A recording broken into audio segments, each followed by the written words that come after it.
Physics did not ask whether reality is fake. It asked a worse question. Why does the universe keep its limits on the surface? There is a moment when physics stops sounding like matter and starts sounding like bookkeeping. Not in a film, not in a late-night theory. At the edge of a black hole, the most brutal object in the sky leaves behind a result so dry, so technical that it feels almost obscene. The limit is written on the surface, not in the depth, not in the hidden mass. On the boundary, that is where level 10 opens. Not with the cheap claim that reality is fake, but with a colder suspicion that reality may be counted. Physics had spent generations trusting volume. More room meant more content. More inside meant more that could exist. Then the equations reached the horizon and behaved as if the inside had lost authority. In the early 1970s, Jacob Bekenstein was not trying to invent metaphysics. He was trying to save thermodynamics from embarrassment. If a black hole swallows matter, structure, records, heat, then where does entropy go? That question did not arrive with thunder. It arrived like chalk dust in a quiet office, like a page pushed too far across a desk. Bekenstein proposed the heresy anyway. A black hole must have entropy, not as poetry, as accounting. Around him, the academic instinct was cautious, almost bureaucratic. File it under exotic gravity. Keep it near the edge of the subject. Do not let it contaminate ordinary reality. But the wound was already open. If entropy grows with the area of the horizon, not with volume, then the universe is not behaving like a warehouse. It is behaving like a system with a hard limit on inscription. The formula was no longer describing an object. It was describing a rule. Then came 1974, and Hawking, who had pushed against the idea, gave it teeth. Black holes were not mute after all. They had temperature, they radiated. And the room changed, because temperature means thermodynamics. Thermodynamics means entropy, and entropy means Bekenstein had not wandered into metaphor. He had stepped onto mechanism. News moved through physics the way bad weather moves through a port. Slowly in language, faster in behavior. Papers argued in careful tones, but the center of gravity had shifted. By the 1990s, what looked like black hole exotica began to look like architecture. 't Hooft, Susskind, then Maldacena. Level 9 enters almost quietly. Maybe the three-dimensional bulk is not the deepest description at all. Maybe what looks like depth is a reconstruction from the edge. Physics did not declare the universe an illusion. It said something more difficult to live with. The boundary may know more than the interior. And once that idea is in the room, the old picture of reality does not collapse with a bang. It just stops feeling solid. A detector clicks in one lab. Another answers far away. No one sees a signal running between them, no hidden courier, no little mechanism hurrying through the dark. Yet the numbers come back wrong for the old world and right for the new one. That is where level 8 begins. Not with a fantasy about parallel lives, but with an experiment that refuses to behave like common sense. Classical intuition wants comfort. It wants properties to exist in advance, neatly packed inside things waiting to be read. Bell turned that comfort into a test in 1964. Aspect drove the blade in deeper in 1982. The loophole-free results much later narrowed the escape routes again. A classical limit of 2 was supposed to hold. The quantum result climbs past it. Physics did not prove a favorite interpretation that day. It did something less theatrical and more damaging. It removed the old permission to think reality is local, settled, and already filled in before we look. Years before those detectors, Hugh Everett wrote with the calmness of someone refusing drama.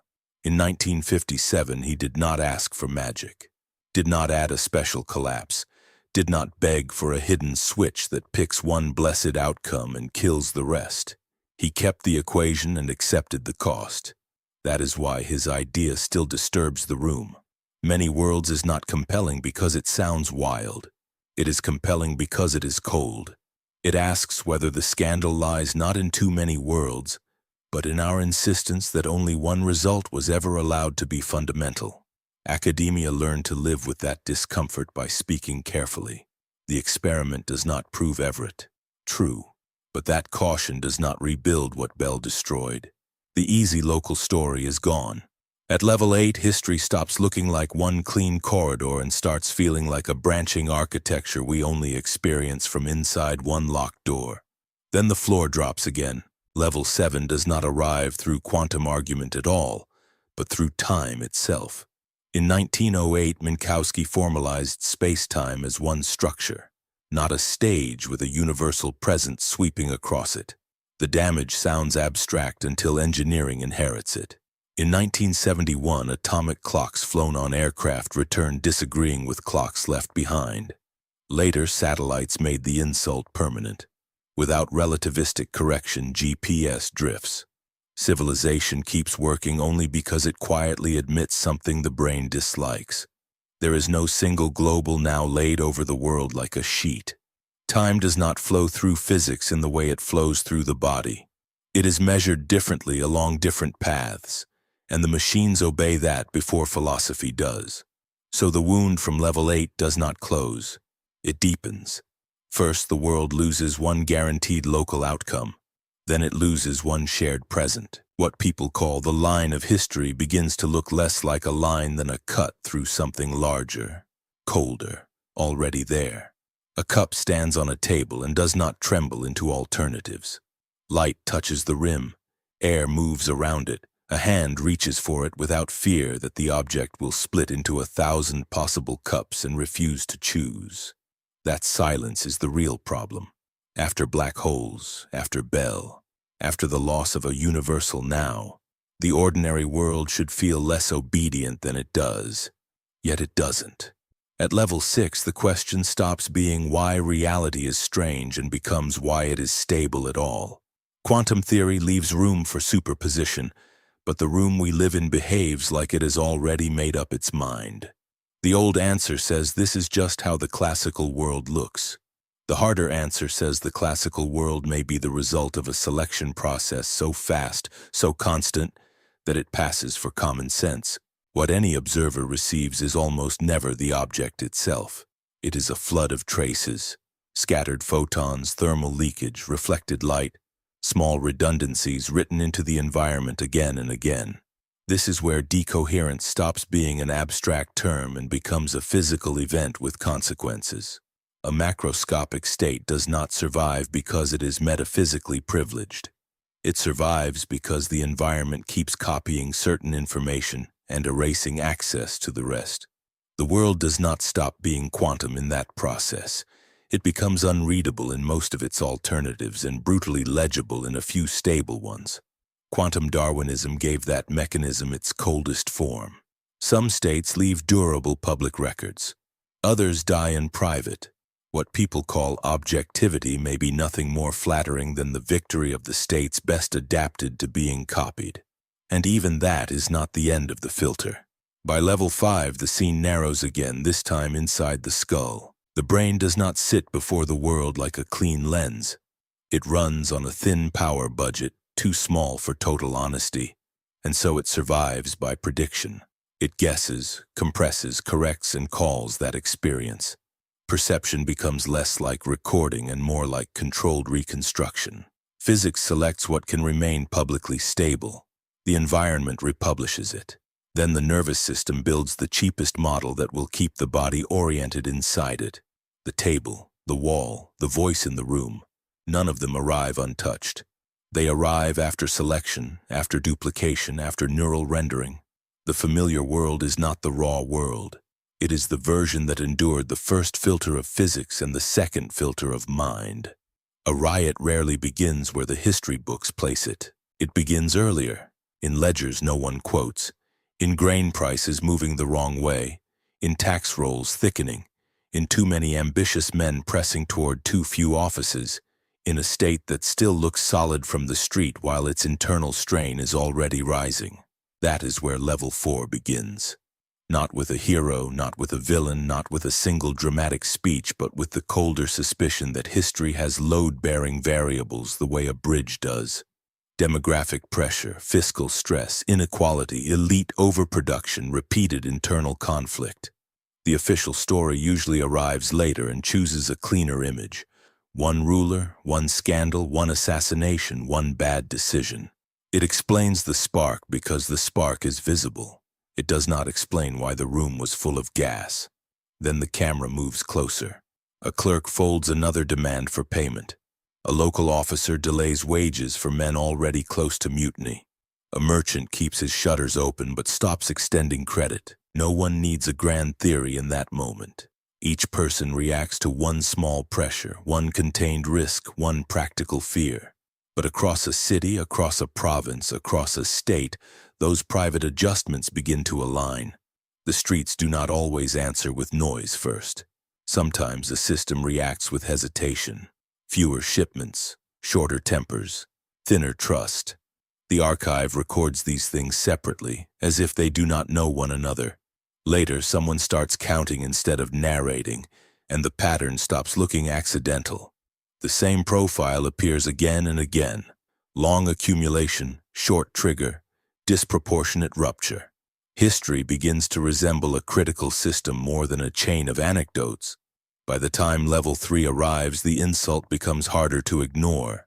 A small event no longer stays small if the structure around it is already near threshold. One pamphlet, one market shock, one police mistake, one death in the wrong square on the wrong afternoon. The official version says the event caused the crisis. The harsher reading says the event opened a valve. In systems near criticality, the size of the trigger and the size of the outcome stop matching. A tiny disturbance can release years of stored tension. That is why whole regimes sometimes look stable until the week they don't. Why a port works normally until it suddenly empties. Why a currency holds until belief breaks, then falls faster than the ministers speaking for it. The spark matters, but only because the structure was ready to burn. And once that enters the frame, the old idea of history as a series of isolated human choices starts to look less like realism and more like a habit of not measuring what was building in the dark. A doctrine does not survive because it is noble. It survives because it learns where to live, in a child's mouth repeating a lesson before understanding it, in a ritual done on schedule until the body remembers it faster than the mind, in a courtroom formula, in a school wall, in a uniform, in a slogan short enough to cross a city by evening. That is where level 2 begins. Not with ideas as decoration, but with ideas as things that copy, mutate, compete, and settle into institutions strong enough to outlive the people carrying them. History is usually narrated as a struggle over land, money, armies, and law. But underneath that traffic runs another system. Some meanings spread better than others. Some survive because they are true. Many survive because they are portable, repeatable, hard to forget, and costly to betray. Watch how an idea becomes material. A phrase enters print. A priest repeats it. A teacher grades it. A clerk stamps it. A family inherits it at the dinner table. What looked like belief turns into infrastructure. Cultural evolution is less romantic than people expect. It asks practical questions. How many new carriers does a story produce? How much of its shape survives each retelling? How quickly can it adapt without losing its core signal? Does it travel from parent to child, from peer to peer, or from institution to crowd? The official story usually argues about the content of a doctrine, whether it was wise, moral, progressive, dangerous. The colder reading asks a different question first. How well did it reproduce?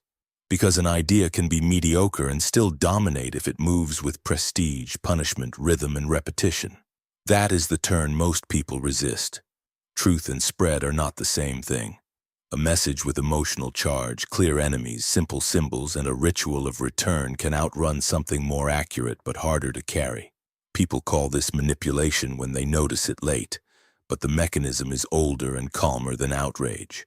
Prestige bias, conformity pressure, threshold adoption, network diffusion. A crowd does not need to agree deeply. It only needs enough visible carriers for hesitation to become imitation. Then the behavior changes first and conviction catches up after. A city can begin repeating a narrative before it has examined it. A generation can inherit a frame before it has language to resist it. The harshest part is that expensive beliefs often last longest. Painful ritual, strict discipline, public sacrifice, rules that seem inefficient from the outside. They do not always survive despite their cost. Sometimes they survive because of it. Cost filters out the half-committed, marks loyalty, hardens group edges, and turns membership into proof. What looks irrational at the level of one person can be brutally efficient at the level of transmission. And once that enters the frame, level 1 is already close enough to feel. Randomness starts to lose its innocence. Whole eras begin to look less like crowds inventing themselves in freedom and more like networks selecting the meanings that know how to keep moving from mouth to mouth, room to room, and century to century. A city wakes to what looks like chance. One article catches fire while 1,000 better ones die unseen. One bank run starts with a rumor and becomes a fact by noon. One protest grows, another collapses, though both began with the same anger. People call this randomness because randomness is the fastest word available when the pattern is too large to hold in one glance. That is where level 1 begins. Not with mysticism, not with the promise that everything is secretly controlled, but with a smaller and harder correction. Many systems are not smooth, and our instincts keep judging them as if they were. We expect the world to behave like a quiet average with a little noise around it. But history, media, markets, contagion, status, violence, they often move in clusters, cascades, lock-ins. Small causes do not always produce small effects. Sometimes the tale is the story. That is why the official explanation so often feels neat and false at the same time. It points to the visible trigger because the trigger has a timestamp and a face. A post went viral. A leader made a mistake. A crowd snapped. A price broke. But once the wrong model is in your hands, every extreme event looks impossible right up until it happens. Then people either call it fate or fraud. The colder answer asks boring questions first. What is the base rate here? Is the system clustered? Does it produce rare shocks more often than a normal curve would allow? Was tension already accumulating beneath the visible event? Is this a real outlier, or just a familiar pattern wearing a dramatic mask? Before calling something unbelievable, the serious move is simpler. Show the distribution. Show the tail. Show whether the same profile returns at different scales. Seen from too close, the world looks noisy because the eye catches impact, not structure. Seen from the right distance, the noise starts to thin out. The black hole counted information on a surface. Quantum experiments broke the comfort of one local story. Relativity took away one shared present. Decoherence filtered what could stay stable. History revealed pressure building before rupture. Ideas spread by learning how to reproduce. And here, at level 1, all of it closes without really closing. What people call random is often a confession, not an explanation. It means the system was measured with the wrong expectation, the wrong baseline, the wrong scale. The world is still dangerous, it is still full of uncertainty. But uncertainty is not the same thing as shapelessness. Very often the pattern was there from the start. It was our model that arrived late.